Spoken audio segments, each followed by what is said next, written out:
Okay, perfect.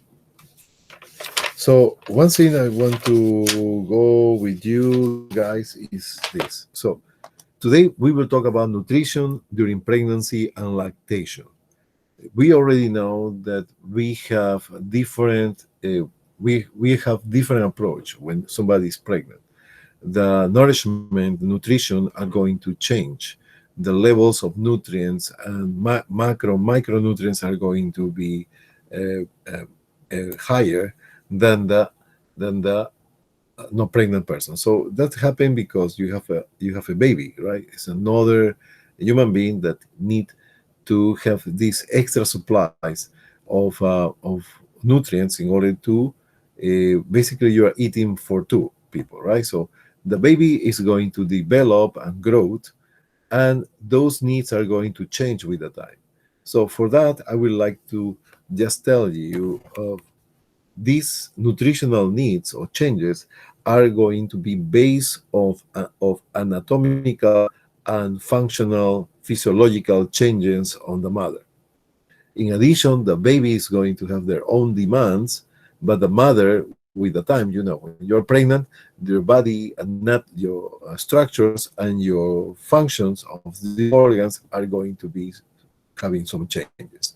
So basically, these changes are going to be anatomical. Let me put my memory stick. My stuff. My we have the anatomy changes, anatomical changes, and physiological changes. Physiological changes. So all the physiology that you learn in anatomy physiology are going to be applying here. So this is not anatomy physiology, basically it's nutrition, but I want just to let you know how these anatomical changes are going to happen. So we have basically hormonal changes. Hormonal changes. These hormonal changes will be the increased levels of estrogens and increased levels of progesterone. In addition, we have high levels of HCG, the human chorionic gonadotrophin hormone. The HCG is very similar to the luteal hormone.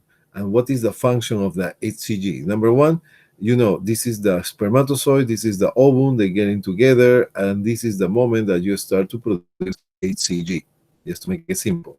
So you divide, this is going to divide the next division, so you have two cells now, and they are going to duplicate the levels of HCG.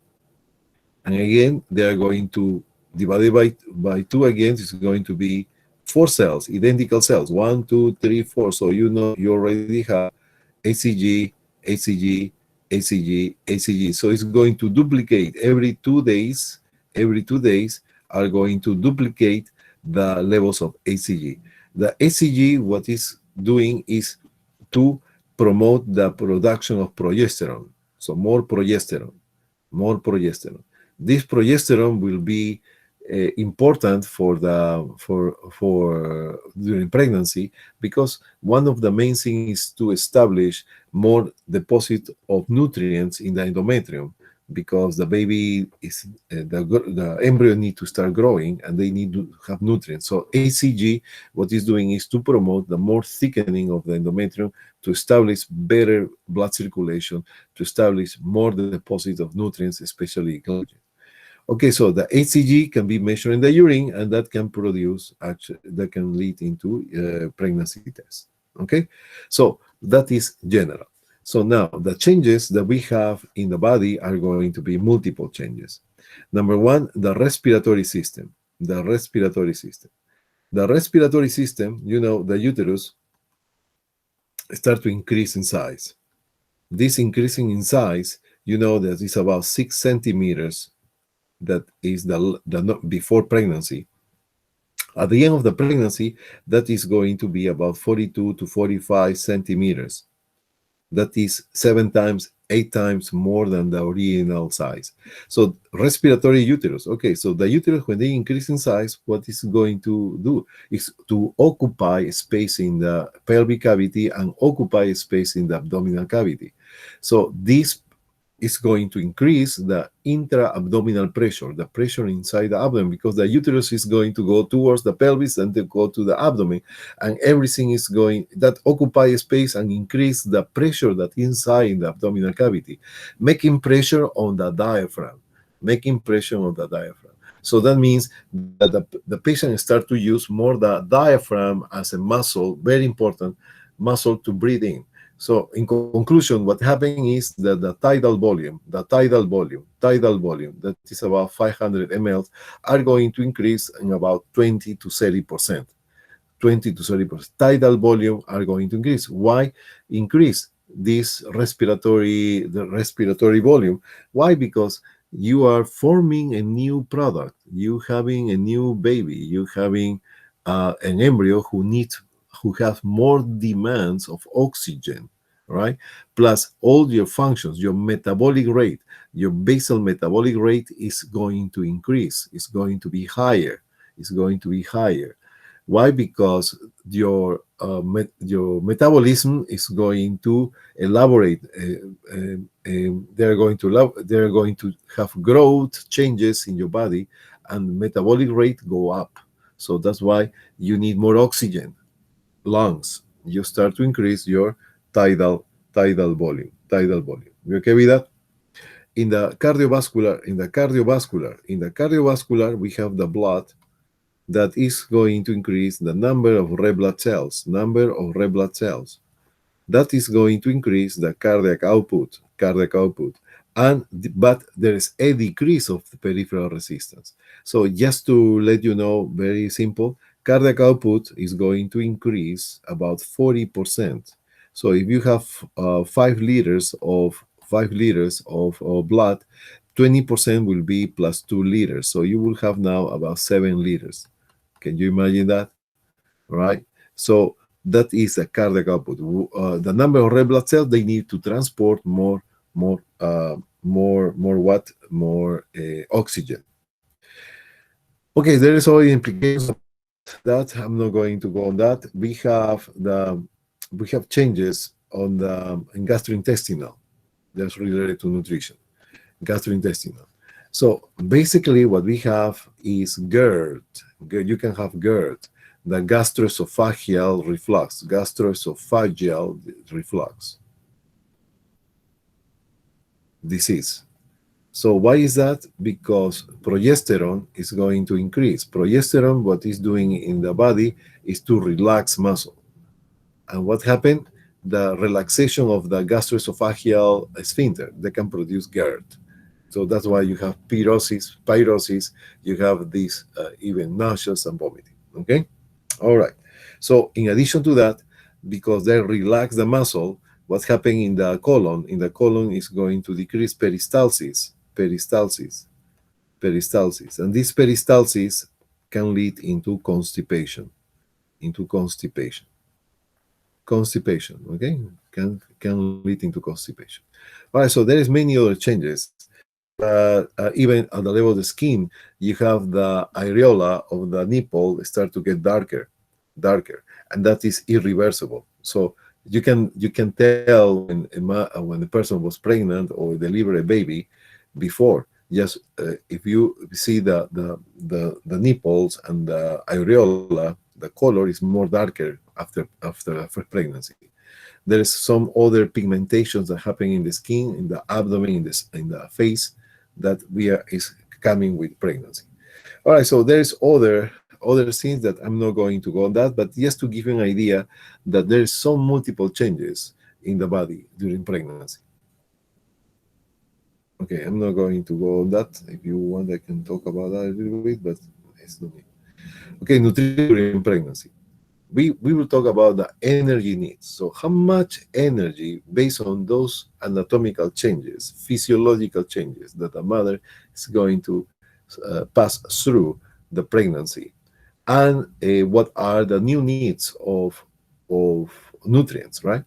So how much the patient is going to gain weight. So tell me one thing, a patient who is obese before pregnancy, they get pregnant, and pregnants are going to gain weight, about 25 pounds in normosomic patients.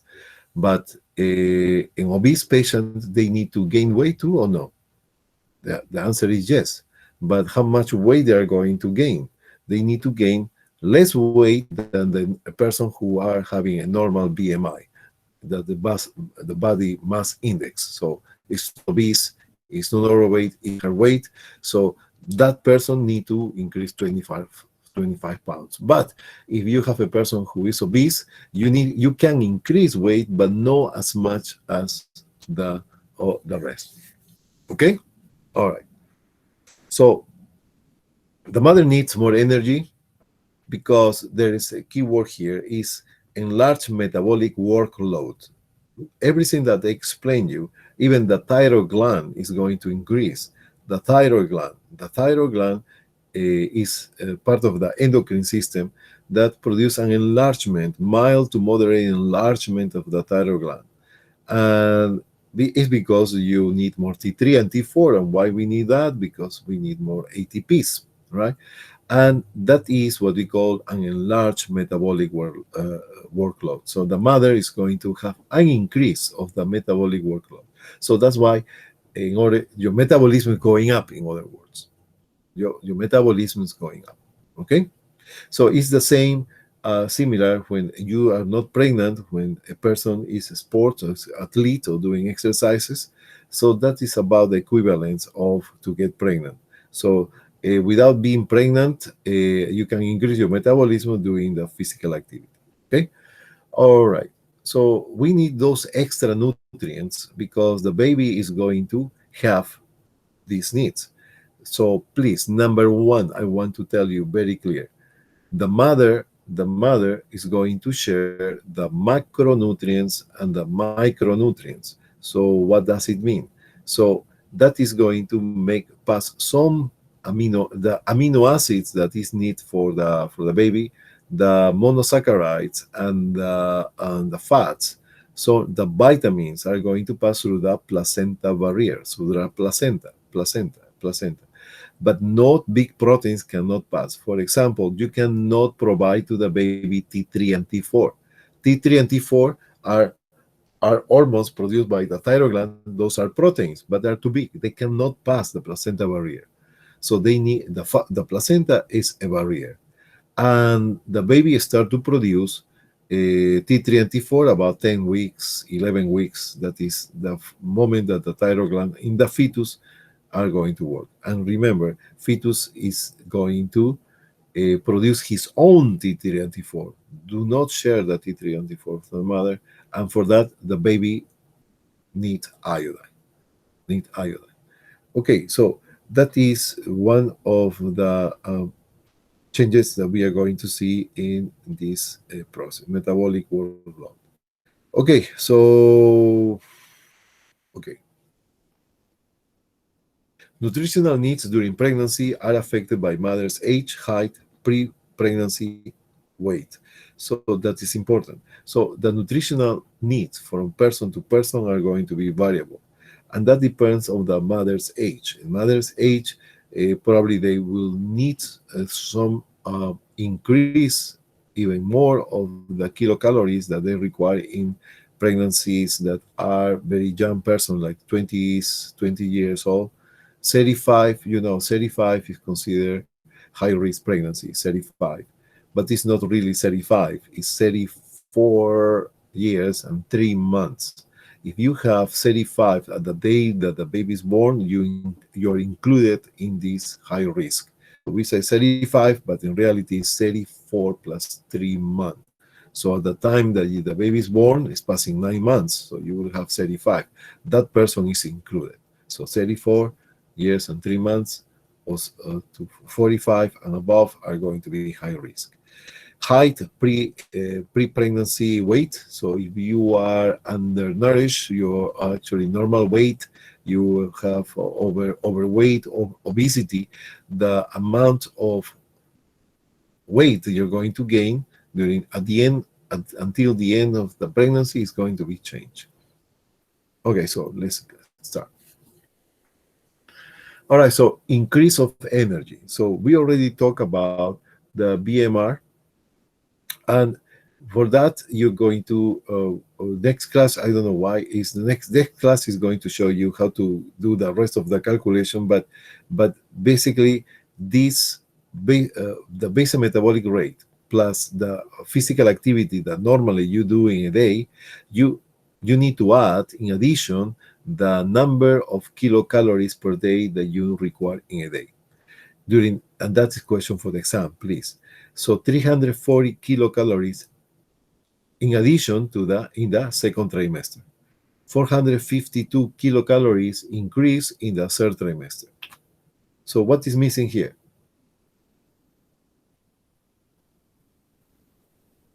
Well, nothing is missing. What about the first trimester? Very good. The first trimester is known that we don't require any increase of kilocalories during the first trimester, during the first 3 months. That increase of kilocalories will be a start in the second trimester. We have 340, 452 in the third trimester, 340 in the second trimester. We okay with that? Okay. Yes, sir. All right, so we have the protein needs. Protein needs, you know, the nitrogen, they are basically what we need in order to build up structures, etc., right? And proteins are going to be needed in higher amounts than a no pregnant person. Why? Because the baby is going to grow, develop, and develop. What is grow? So what is first? Basically, is development. Development means the creation of the function and the organ and function. The anatomy, you're creating for the first time the kidneys, for example, the kidneys and their functions, the liver and their functions. So anatomy and physiology. Then after that, for that you need a lot of energy. You're creating a new structure, right? Which machine can do that? Only us, right? And growth, or the growth is the baby starts to increase in size.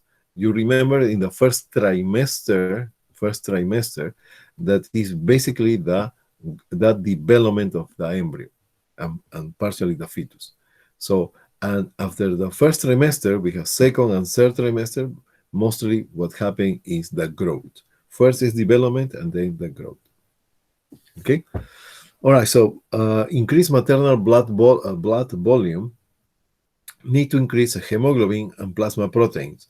So that is important because the mother is going to produce more red blood cells.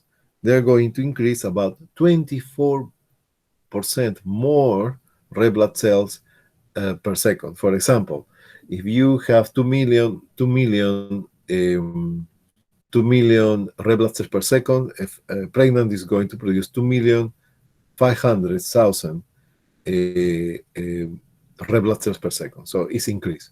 So this is required because the transportation of oxygen that is crucial during pregnancy. Okay, so if you don't have enough proteins in your body, what you will develop are edemas, because you already know the oncotic pressure, the protein retain the water in the intravascular. If you don't have enough proteins, they can go and produce edemas. Okay. All right, so number one, I want you to remember this. Increase energy by 340 in the second trimester, 452 in the third trimester. The other thing that you need to remember is the protein. Protein increase about 25 grams per day. Not 25 grams. You need to increase on the top of the proteins that you're eating. You need to increase the protein level. So you need to eat more proteins. Okay. So we have protein rich. Oh, they have complete protein food. Another question. Complete protein food is the one who contains all the essential amino acids. And the incomplete proteins, those are who do not have the complete number of amino acids. So we would prefer to eat a complete protein food: milk, cheese, dairy products, right? A balanced diet, again, you need to follow a balanced diet. You just need to increase the caloric intake and the levels of proteins basically protein that is very much required for the formation of new structures. And in the food, we have components of electrolytes, minerals that can go into, and vitamins that are needed for pregnancy. We will talk about in a few moments. Okay, so calcium. Calcium is needed for blood coagulation, right? The blood coagulation. A good source for calcium, you said, is going to be milk. How many cup of milk is recommended to take in a day? The recommendation is about 2 to 3 cups. No glasses, huh? Cups. No glasses. Cups. Cups is 2 to 3 glasses is too a lot. So 1 cup is going to be, well, one glass is more than 1 cup or something, but anyhow, 240 mLs of milk 3 times a day, 2 to 3 times a day. Okay. All right. So talking about the need of calcium, the need of calcium for all of us in general is going to be about 1,000 milligrams per day. 1,000 milligrams per day. And during pregnancy, those needs are going to increase. We will need about 1,300. So that means 30% more of calcium is required for pregnancy. Calcium is needed for many reasons. You already know. The baby start to be formed. I will tell you something. Muscles and bones about 8 weeks of gestation. So yeah, at 8 weeks of gestation, in 2 months approximately, the baby start form these muscles and bones. So before that was cartilage, everything, and was no muscles yet. Okay, so increase the need of calcium. Other ones, we have iron. The iron is variable between female and male. Male, we need about 10 milligrams per deciliter. Female, no pregnant female, they need about 18 to 20 milligrams per deciliter. And during pregnancy will be very much higher, 27 milligrams per deciliter. Okay, so what I want you to remember, do I want you to remember the numbers? Not really. So please don't remember those numbers. Just to have an idea and to clarify and to illustrate that the needs of basically the elements are going to increase. And iron is one of the important minerals that will be forming the hemoglobin in the baby and the mother. Okay. All right. So iron, we have the meat factor. You remember the meat factor? The meat factor is called meat factor because they contain a lot of iron that is needed for production of hemoglobin. Okay. Now talking about iron. Okay, so please pay attention. Iron, don't exaggerate with iron. Okay, don't overdo the iron. So where is the iron? The iron will be in your normal balanced diet. You don't need to take extra iron because the normal balanced diet is going to contain all these. You need to increase the caloric intake. So what does it mean, increase caloric intake? In very practical purposes, if your plate is like this, now you need to eat a little bit more, but 50, 30, and 20%. We got it? So you need to increase the caloric intake about 300, 450, 52 per day. And that means that the plate is going to be following the 50, 30%, but a little bit more food. Okay? Remember, the vitamin C is always needed in order to absorb the iron properly. You need to have some increase of gastric acid. The gastric acid is normal in pregnant, but could be promoted if you have, for example, orange juice, and after half an hour you take your milk, 3 cups of milk a day. That is actually what I recommend for a pregnant, mostly every day, and a lot of fluid, of course. Okay, so vitamin iron can produce. Write down this, please. Iron PO is PO per per month. If you have exaggerate or increase the iron, you don't need that. They can produce constipation,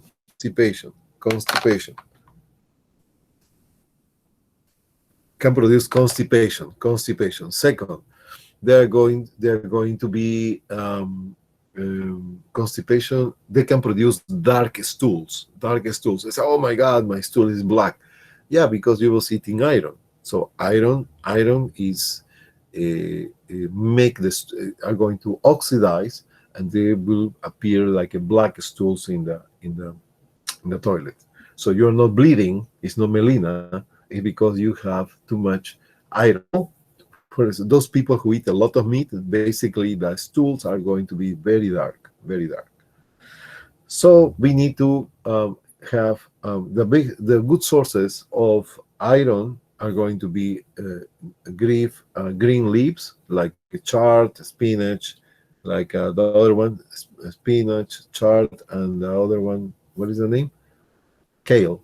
Kale are going to have high content of iron.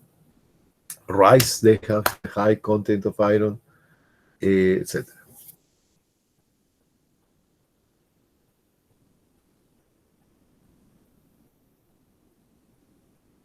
Okay, they're talking about folate. Okay, iron is needed because there is an increase of maternal blood volume. So if it's going to increase about 20%. Sorry, 40%. 40% of the volume of your blood. 40%. 40% is huge amount. 40%. Okay, so that's why we need this iron.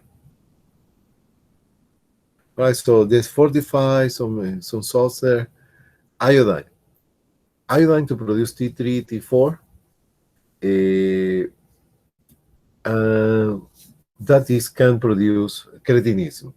You know what is cretinism? Cretinism is a mental retardation. So because the lack of ATPs, the baby couldn't produce his own T3 and T4, not because the thyroid is not working in the fetus, it's because the mother nutrition was a deficit of iodine.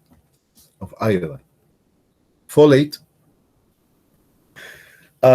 they need for periconceptional period. It's going to be 45 days is what I recommend. In NCLEX, they put 45. In the textbook here, they talk about 2 months before. So I put it here because just to be careful with that. So 2 months is 2 weeks difference. 2 months to 45 days is before you get pregnant. So that's why it's important to plan your pregnancy. So the needs per day is basically 400 micrograms per day. In pregnant is more than 50% more. Is 600 micrograms. The prenatal vitamins, I prefer not to use these multivitaminic tablets because we don't need a multivitaminic tablet. We need the folic acid. The rest is your normal balanced diet, and that is the pills are coming. Some pills for 400, 300, 600, 1,000, even more. So you don't need that excess neither. So just take your 600 micrograms of these tablets every day. Okay, and folic acid is to prevent the neural tube defects, including the spina bifida. Okay. Okay, so vitamin D, we have the absorption of calcium and phosphorus for cell bone growth. Okay, so that is really important. So that's why you have your milk. 3 to 4 cups a day. 3 to 4 cups a day. Oh, there you are. Daily intake of at least 3 to 4 cups of fortified milk. Fortified milk. What is fortified milk? What is fortified milk? I have no clue what that is. Okay, so that's good to say. So tell me, Was it like extra vitamins in it or something. They add more Exactly. to it. Is that So cow's milk? yeah, so sometimes there's a 45 basically when they use and in in um, in the milk in fluids, but they are going to be called in grains. They are going to be called enriched. So Oh, some grains are going to be enriched with extra vitamins. That is in grains. But fortified milk is that you have extra calcium, extra vitamin D. Okay. Um, I will say normal milk is more enough. You don't need to look for fortified milk, but the normal milk contain already good level. If you take your 3-4 cups of milk a day, that's going to be it. So What if you're like lactate? Like you're lactate with milk. And you can't drink regular milk, but you're lactate. lactate, oh, is your lactose intolerance? Yeah. What if Yeah, lactose intolerance, you need to just decrease. No, okay, so when you have, that's a good question. Let me check here. Let me so here. Okay, let me arrange this a little bit. When you have lactose intolerance, there is certain amount of milk that you can still drinking. The rest need to be consulted by the doctor and give you the supplements of calcium that you require. Okay? Okay? So what is the problem with the lactose intolerance? I mean, what is going... Oh my God. Kyla, look like you are swimming. Seriously, for a second I was thinking you're swimming. Okay, so when you have this lactose intolerance, you need to see how much amount of milk you can able to drink, because not if you drink 3 glasses of milk, that by sure is to lead into diarrhea, and you don't want to be dehydrated during pregnancy. Okay, that is the spina bifida, correct? yes. Yes. Okay, so we have here. So what we learned at this moment is how many kilocalories you need to increase in the second and the third trimester, right? How many kilocalories you need to increase in the first trimester? Nothing? Nothing. Yeah. So please, I would like everybody, if there is a word that you don't understand, don't do it. You know what? Just ask me, because if you make it pass in the next 5 minutes, you're going to start falling asleep. So when you are falling asleep, or somebody falling asleep, like sometimes I do because I'm exhausted sometimes, is that, yeah, because you are losing the interest. Okay, so that's what it's a body language. Body language. Just learn that. Okay, or probably the other option that you're exhausted, really exhausted. So yeah. All right. So underweight. Underweight. We have 20. Basically, here we have on the left side, we have the amount of pounds that women are going to increase. If you see here, we have maternal tissue, maternal fat. That is the number one increase at the end of the pregnancy, yeah?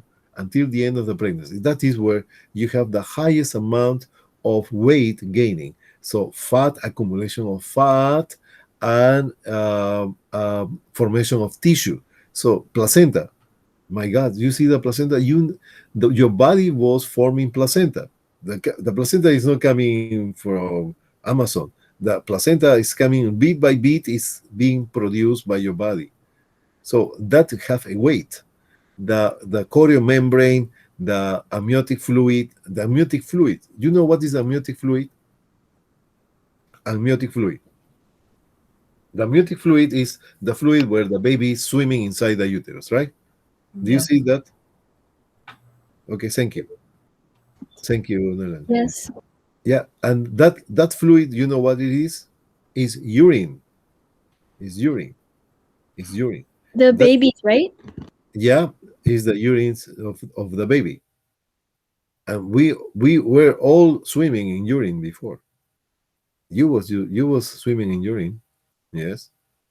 Yeah, exactly. And even more, we were drinking. We swallowed the urine. Yeah, we drinking. If you see, yeah, everybody was doing that. Everybody. So somehow you you don't remember that because it was too small, I guess, right? Okay. So now, and the second will be the fetus. The fetus is we will see what is a small weight born. The weight is less than 200 2000 2500 grams. That is a small weight for the gestation, for delivery. We are going to see that. So let's start. So normal weight you gain during pregnancy. If you are in no obese, no underweight, you need to increase about 25 to 35 pounds. 25 to 35 pounds. That is what you need to increase weight at the end of the pregnancy. If you underweight below the normal weight, you need to increase, as you see there, 28 to 40 pounds. One of the most common questions is about obesity. And obesity, because every three people, one is obese right now in United States. Okay? One every three is obese. And if you have a normal weight with a BMI, the BMI, according to your BMI, you have a normal weight, you need to increase 25 to 35. Then overweight, you are not obese yet. You have overweight. Overweight will be uh, 15 to 25 pounds, so less. So 10 pounds less than a normal weight woman. 10 pounds less. Okay? Underweight, you need to gain, let's see, 20, 30, so 28, 30, about 10 pounds more than the normal, about average. So underweight, you need to have, what is your pattern, your parameter of comparison? The normal weight person. If you're underweight, you need to have 10 more pounds than the normal weight person.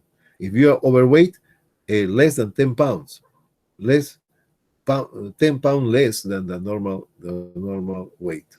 And obese women, they need to decrease, they can add weight about 15 pounds. 15 pounds. Okay?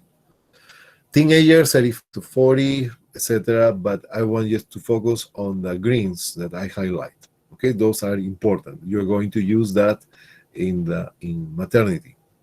All right. So in conclusion, how you can make a summary about this is the more weight you have, you can gain weight, but less than the person who is normal BMI. Okay with that? Everybody got it? Got it? Yes. Yes. Yeah.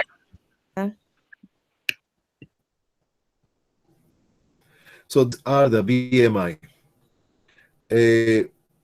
Healthy is between 18.5 to 25 or 24.9. 25 is already overweight. 25. So less than 25 BMI. You know how to calculate BMI?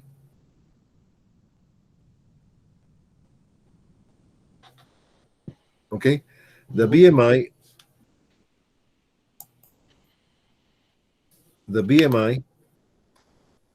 is calculated is the weight over your height square. For example, if your weight is 180 pounds,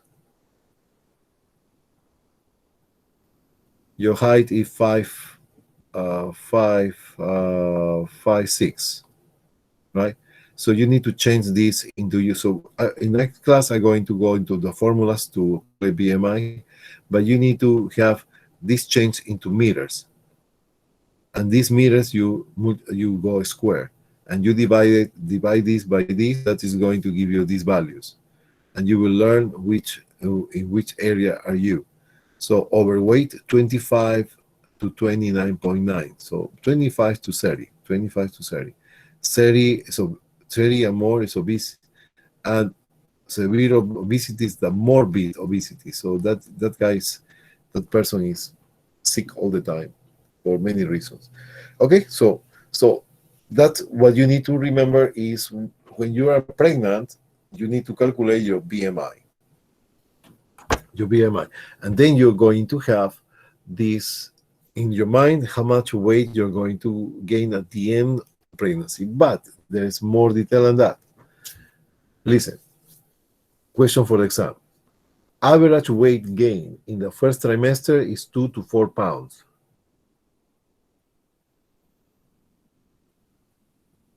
2 to 4 pounds. Okay? Now, we have in the first trimester total, it's not per day, so don't get confused here, please. So the total in the first trimester is 3 months, 12 weeks, right? 12 weeks total.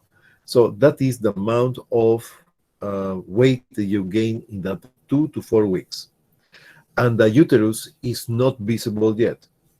The uterus is not visible. The uterus is going to measure 6 centimeters, that is be in the pelvis, Never is going to pass in the first weeks, never is going to pass the pubic bone level. If you check your pubic, that is, the uterus is going to be under that level. Only start to be showing or start to be palpable about 12 weeks. After the first trimester is where the uterus start to pass the pubic bone, and they go towards the abdominal cavity. Okay, 1 pound per 1 pound gain during the second and the third trimester. So 1 pound per week in the second and the third trimester. 1 pound per week. Remember, 1, 2, 3. 1 pound per week, second and third trimester. 1, 2, 3. 1, 2, 3. 1, 2, 3. Get that?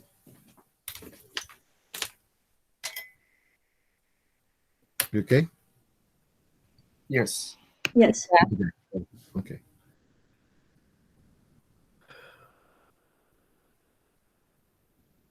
Okay.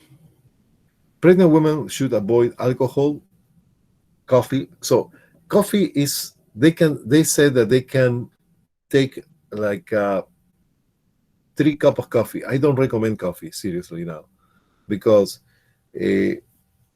well, this is what the book said. But my start is, in the past, alcohol, they were saying that you can take alcohol, but now alcohol, we know that they produce many effects. One of these is to decrease or decrease the division of the nerve cells. So you will born with less number of cells for alcohol. They still recommending that you can once in a while alcohol. Before, it was saying like 2-3 glasses a week, that's fine, but now I would say not take it alcohol at all, not even wine. So people, I talking alcohol, they think alcohol, okay, to be drunk. No, wine with the food is already alcohol. Okay, that can produce FAS. FAS is the fetal alcohol syndrome. FAS, fetal alcohol syndrome. That is FAS. All right. Okay. This fetal. So if the mother get drunk, the baby is going to get drunk too. If the mother is habitually taking alcohol, that is alcoholism, the baby become alcoholic. And when they born, what we have is the withdrawal syndrome. The withdrawal syndrome. This withdrawal syndrome is that when the patient who is addictive to some, in this case, alcohol, do not have the alcohol and be able, so they start to have sweating, tremors, seizures. They have hallucinations in adults, and that can get into coma and death on the patient of the person. So can you imagine the baby was receiving alcohol during the pregnancy because the mother is drinking, but at the time they're born, they're going to develop this withdrawal syndrome, that is convulsion, seizure that can produce death of the baby. So don't take alcohol. Okay, caffeine, what is doing? They said 1 or 2 cups is okay, but I say no, neither. probably 1/4 cup if you want, just to taste once in a while, a little, but a sip, no more than that. But the caffeine produces vasoconstriction of the corona of the umbilical cord, and means vasoconstriction. They're going to the more peripheral resistance, more difficult to the blood getting into the placenta, less oxygen, and the baby is going to pay the consequence. So please be careful with that. Okay.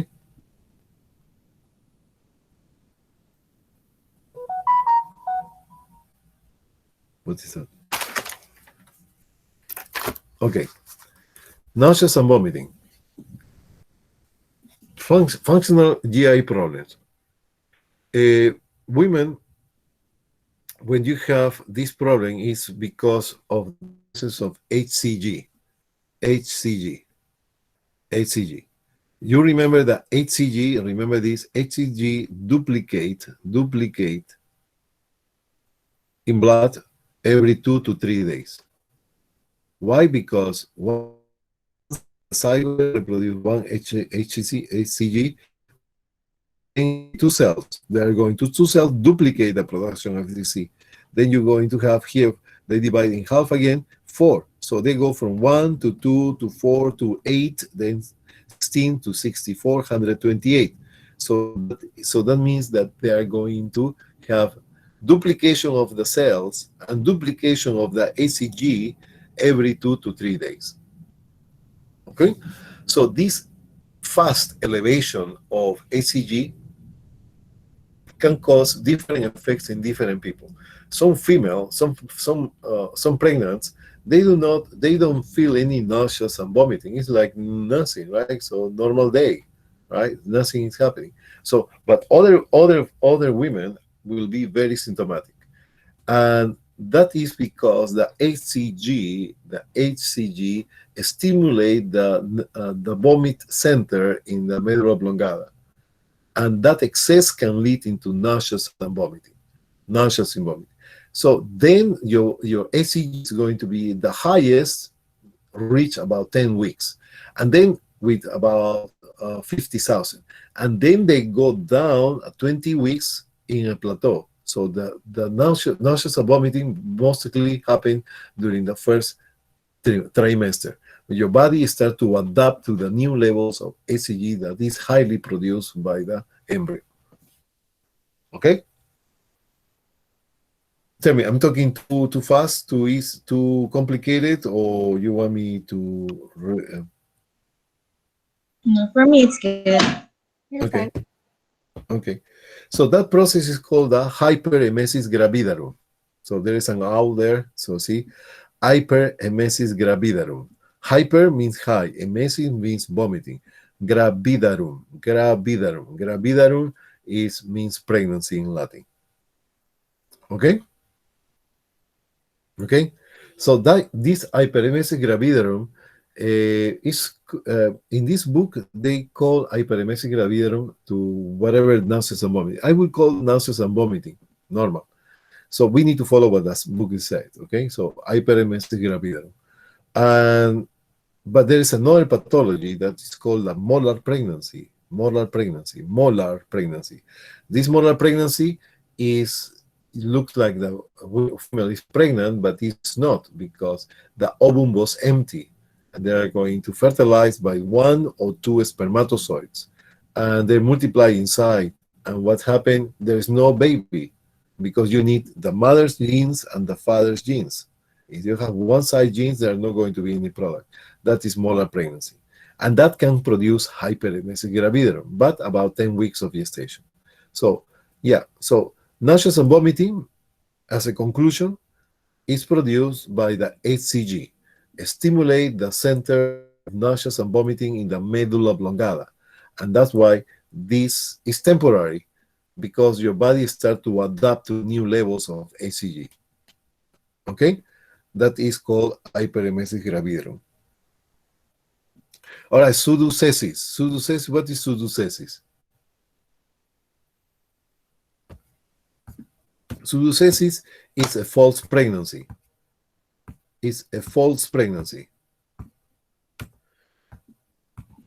what is a false pregnancy? Can you fake a pregnancy? No. Yes. No, you don't fake the pregnancy. You're not pregnant, but the female believes that is pregnant. Oh, okay. So if the female believes that she's pregnant, then the body reacts because of her. Exactly. Even they start to gain weight. They start to feel nauseous and vomiting. They still they're going to have this hyperemesis syndrome. Yeah, they have it. It's most commonly seen in animals. Do you see animals?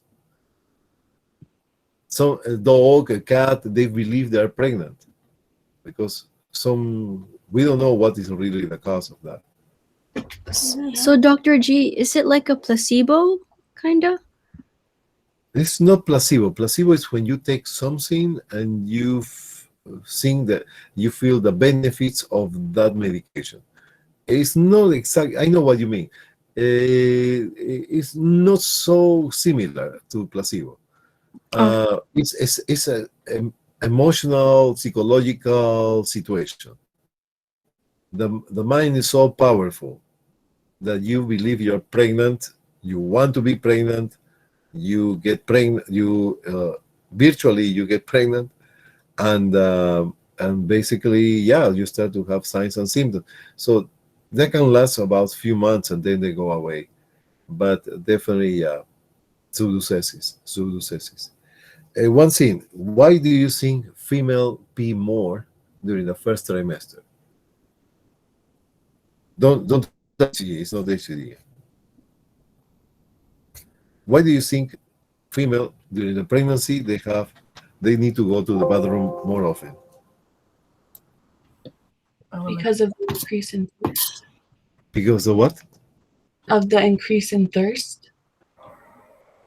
Okay, so what happened is I will tell you. Look at this. This is I don't know if you can see this. This is anterior. This is posterior. Okay, you see me? Can you see me? Anterior, posterior. Okay, this is the pubic bone here, anterior in the pelvis, and this is your butt. Okay, all right. So now what happened is that here we have anteriorly, more anterior to that, we have the urinary bladder. Urinary bladder. I am the uterus. I am the uterus. Okay. So what is doing? The uterus is literally laying down over the urinary bladder like a pillow. Yes. The uterus is not straight like a soldier like this.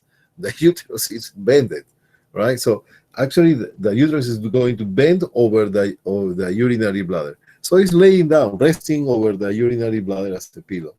So that's why when the uterus starts to increase size, the uterus are going to compress the urinary bladder. So your capacity to retain urine is lower. So that's why you want to pee more often. You okay with that? Yes. Yes. Yes. Excellent. All right, nurses and vomiting. So what are the nursing considerations for you? So if somebody has nauseous and vomiting, you want to eat? No. No, right? So what you're going to do? I'm going to tell you. What we are going to do is this. One of the factors that are that will be stimulate the nauseous and vomiting is this. Is the distension of the abdomen. The distension of the abdomen. Tell me, when you eat a lot, really a lot, do you eat a lot, or sometimes a lot, what do you feel? Full, okay. But what else? Bloated, like Bloated and nauseous. You don't feel nauseous, right? When you never eat too much, Chris. I, I could eat. You can. Oh, well, I can tell. Yeah, yeah. But if you eat a lot, you totally distended abdomen. There is a moment that you want to vomit because there is too much food. Or when you're burp, but then it's actually No. vomit. No, burp is not vomit, Chris. No. When you're really full, and then you try to burp, and then like a little bit comes up. Oh, a Yeah. little bit. I don't know. Okay, that's your experience. That's your experience. Okay. All right, so what happened is the abdomen, when it's distended, is going to stimulate the vagus nerve when it's distended, and that produces stimulation of the nauseous and vomiting. For example, Chris, when in general, for everybody, everyone. So somebody have alcohol, celebrating something important thing, right? Uh-huh. And somebody pregnant. I mean, somebody get drunk, pregnant. Sorry. Somebody get drunk. Sorry, get drunk. So you feel this nauseous and vomiting? Yes or no? Nauseous, right? Yes. So Yes. what do you do? You're going to put your two fingers and push your throat, right? And then boom, everything is coming out. You feel better. You feel better because the distension is gone. So when you push with your finger, your throat, you're pushing the vagus nerve, because the vagus nerve is passing through the posterior portion of the throat. And that pressure is going to stimulate the nauseous and vomiting. And And then you go that's back to what drinking. sorry? And then you go back to drinking after you throw up. Yeah, like a Roman Empire.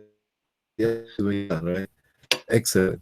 And then when you eat too much, it's the same effect. It's like pushing with your fingers, your stomach, and that stimulates the vagus nerve too, and that can produce nausea and vomiting. Okay, so remember the vagus nerve, cranial nerve number 10, the pneumogastric nerve, they go from the brainstem, go to the respiratory, to the cardio, and all the gastrointestinal. So they're going to be everywhere, from the throat, from behind your mouth down to the rectum, anus, all the way down to the is the vagus nerve. All right. So anyhow, so if you have vomiting and nausea, you don't want to eat. So one of the things that you can do, probably you cannot resolve the nausea and vomiting, but you can minimize. As a nurse, you're going to minimize the effect of nausea and vomiting. And how we are going to do that? We are going to do that. Instead to give 3 meals, we are going to break the meals in many small portions to prevent distension over food. I mean, too much food in the stomach. That is going to decrease the risk for nausea and vomiting. Make sense? Yes. Okay. So that's why you need to break it down, the meals, in many parts, small parts. You okay with that? Okay, perfect. Yes. You need to drink a lot of water, a lot of fruits, because pregnant can lead into constipation. Why female they get into why pregnant get into constipation? Why? Because of the hormonal changes that we was talking at the beginning. The progesterone progesterone produces relaxation of the muscles, means decreasing the peristalsis, and that make stay longer the stools in the colon.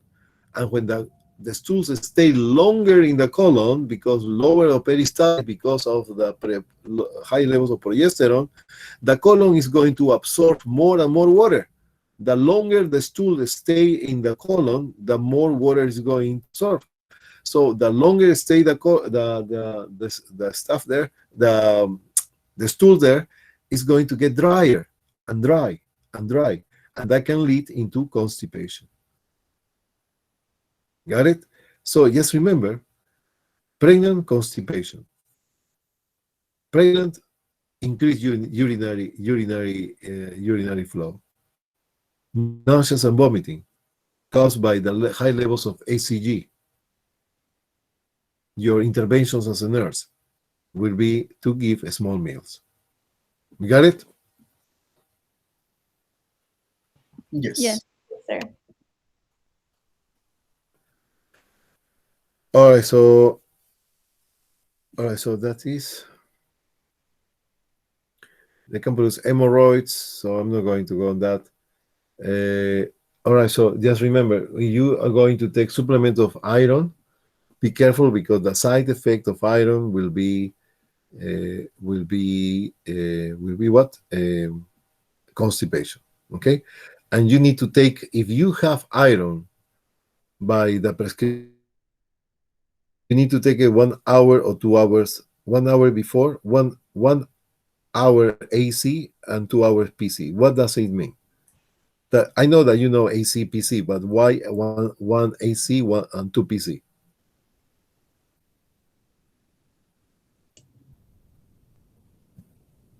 Why 1 hour before meals and 2 hours after meals? Because you want empty stomach. Why do you want empty stomach? Because For you more want acid. exactly beautiful, excellent, very well, because of the acid. Okay, so that is going to enhance the absorption of the iron. There is okay, so we will talk about pharmacology, syrup versus elixirs. Another.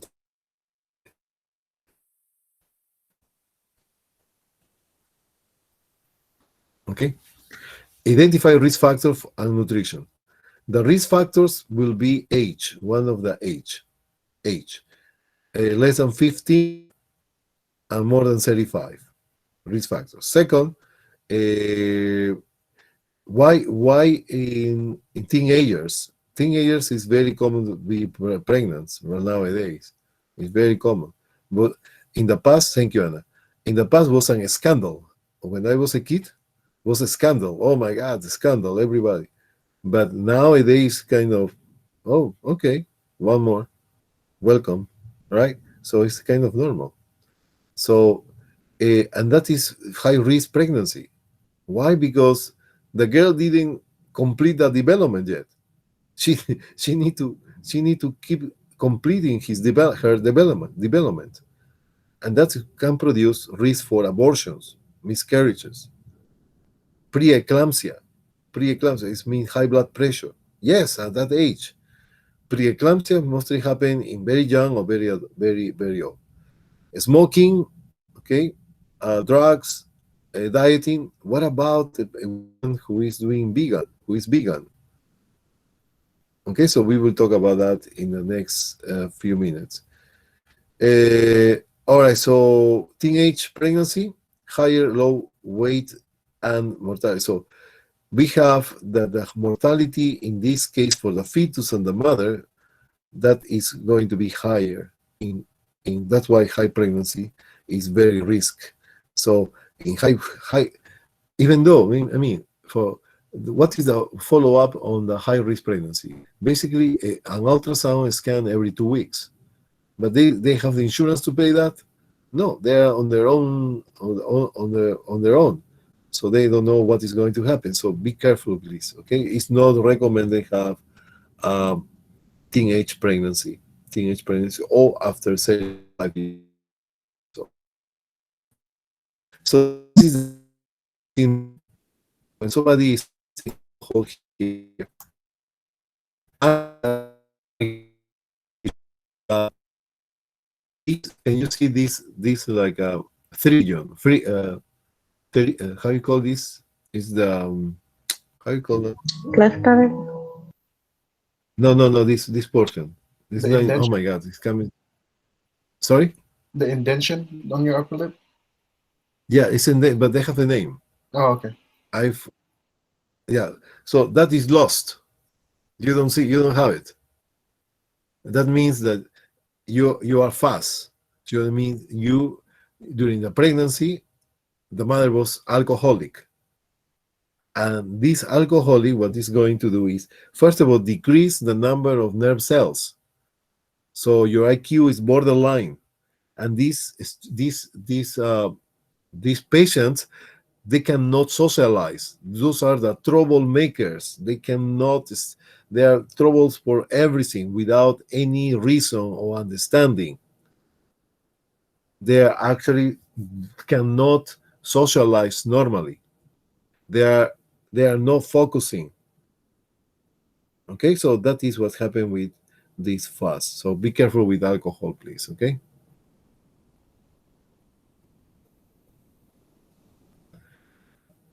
Some complications. I'm not going to go on that. This is no pathology, so there's nothing to remark that we mentioned. Oh, gestational diabetes probably. Gestational diabetes. Who are more in risk to have gestational diabetes? Number one is going to be the family history. If you have family history, thank you, Melissa. If you have family history of previous diabetes mellitus during pregnancy, can increase your risk. Other one is obesity. Obese women, they can lead. What is the problem with gestational diabetes mellitus? Is that the levels of glucose in the mother are high. In diabetes mellitus, during the gestation, the glucose are high, and this glucose is able to pass the placenta. So a lot of sugar, a lot of glucose goes to the fetus. And tell me, what happens if you eat a lot of sugar? You gain weight or no? Yes. Right? And the baby, because of this, the baby is going to start gaining weight.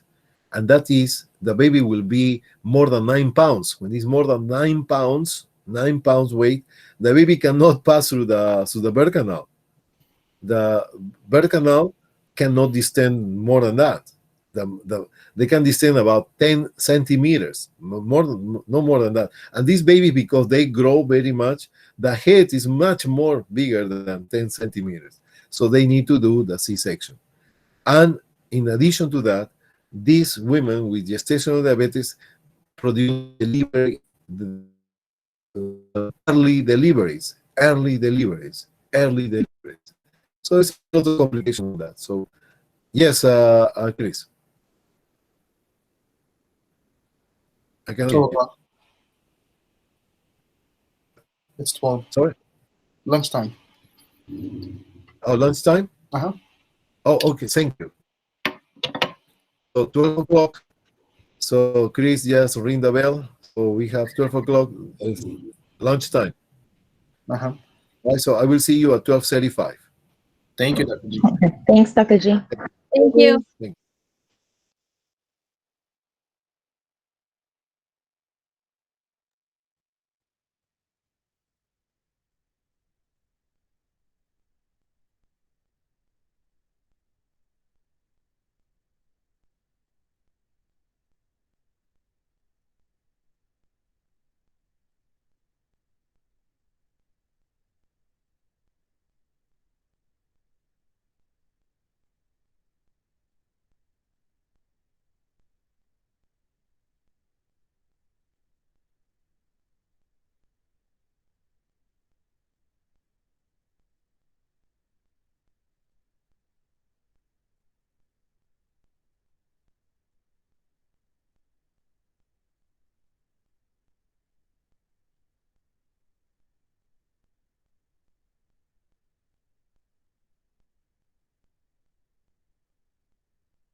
Hello, everyone.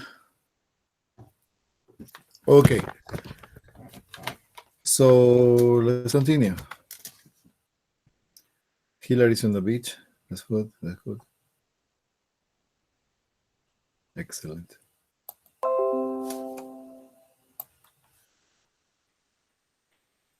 Okay, so please, when we're talking about the gastrointestinal problems, we was talking about emesis, hyperemesis gravidarum.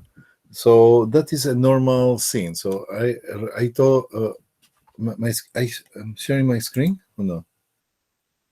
Yeah, I'm presenting. Okay.